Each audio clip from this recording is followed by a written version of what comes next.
Imagine your country wakes up tomorrow and discovers a bottomless reservoir of oil, or suddenly realizes it has a $2 trillion surplus from global trade. The immediate political instinct is to spend it.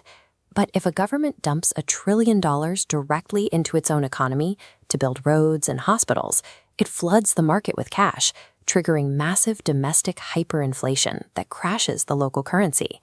You could try to play it safe by parking that cash in a traditional national savings account or tying it to short-term political budgets. But over time, inflation eats that money alive, destroying the purchasing power of the windfall. This is the paradox of plenty. A nation has to find a mechanism to absorb a massive surge of wealth and grow it without accidentally triggering its own economic ruin. To solve this, governments use a specialized mechanism called a sovereign wealth fund, a separate corporate entity built exclusively to manage surplus national capital. These funds use the same reinsurance mechanics as large offshore car dealership captives. A government siphons surplus trade cash away from political budgets and funnels it into this isolated vehicle, moving capital into an offshore financial fortress insulated from domestic deficits. Once inside this tax-exempt vehicle, the fund aggressively deploys capital outside the country's borders, purchasing foreign real estate, technology stocks, and infrastructure. These state-owned entities operate on the same asset compounding principles as Wall Street mega-investors, quietly compounding global wealth far out of reach from local politicians. In the late 1960s, Norway struck massive petroleum reserves in the North Sea, but the Norwegian government recognized a harsh geographic reality. Oil is a finite resource. Eventually, the wells dry up and the revenue vanishes. They established the Government Pension Fund Global in 1990 to manage this risk. They applied a strictly disciplined investment strategy to take the temporary cash from their petroleum exports and convert it into permanent global assets. This chart shows the distribution of the entire global stock market.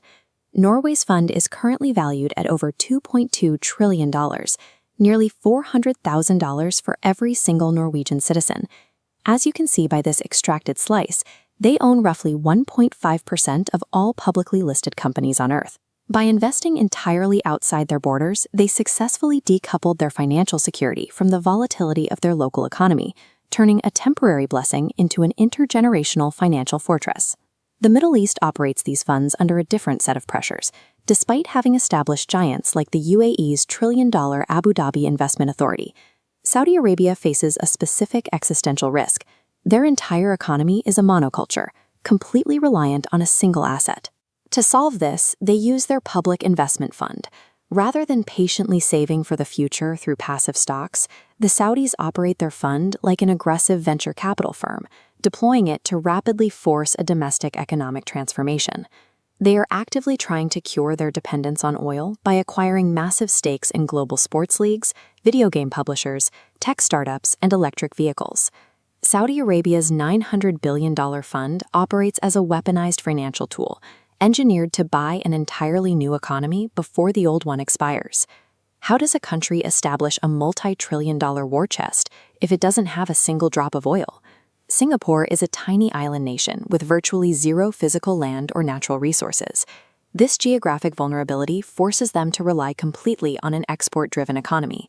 Through highly disciplined economic policy, they generate massive trade surpluses.